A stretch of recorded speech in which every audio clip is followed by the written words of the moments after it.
এই ভিডিওটি দেখার পরে ছোট্টবেলার খেলার সেই স্মৃতিগুলো মনে পড়ে গেল।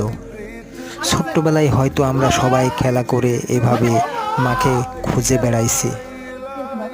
ছোট্টবেলার সেই দিনগুলি কতই না সুন্দর ছিল। ছোট্টবেলার সেই স্মৃতিগুলি কখনোই ভোলার নয়। এই ভিডিওটি দেখার পরে কার কার ছোট্টবেলার স্মৃতিগুলি মনে পড়ছে সবাই একটু কমেন্ট করে জানাবেন প্লিজ। এই ভিডিওটি দেখার পরে আজকে আমার মায়ের কথা খুবই মনে পড়ছে।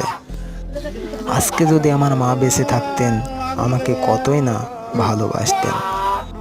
এই জগতে কার কার মা বেঁচে আছেন আর কার কার মা বেঁচে নেই সবাই একটু কমেন্ট করে জানাবেন প্লিজ।